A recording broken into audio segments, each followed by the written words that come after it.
Did you know that 90% of blog posts are viewed by less than 10 people? I just made that up. Got no idea if that's true, but it wouldn't surprise me if it was. I'm always amazed and frankly depressed when I go into analytics on a new website that we're working with and look at the blog section at just how little exposure each of those articles receives. Now, of course, you'll always get some exceptions, those articles that have tapped into a particular keyword on Google and then generate a ton of long tail obscure traffic, but it's traffic that's basically worthless. It converts at such a low level. Now, we see exactly the same problem on social media. So we'll look at a Facebook business page, for example, and you've got all this lovely, lovely content, but the exposure, the engagement is virtually negligible.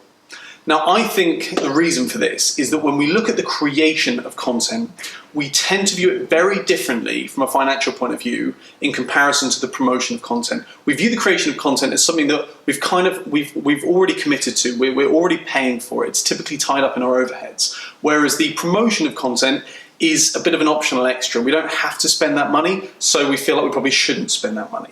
But I just want to illustrate how crazy that mentality is with some numbers. So let's imagine that a blog post takes 5 hours to create, including the research, the creation of it, the chopping it up so we can use it on social media, then the scheduling, etc. Now, 5 hours is very conservative. It should probably actually take a lot longer than that. And then let's also imagine that you value your time at £70 an hour, which again is not terribly high.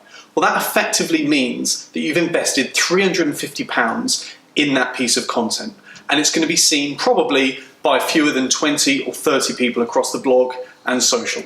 Or you could spend an extra £5 and have it seen by thousands of people. And if it does really well, then you might spend an extra £5 or an extra £10. Now, these are not big numbers, and it should be an absolute commercial no-brainer. But as marketers, we're just obsessed with keeping those promotional costs as low as possible. And that mentality needs to change. See you next time.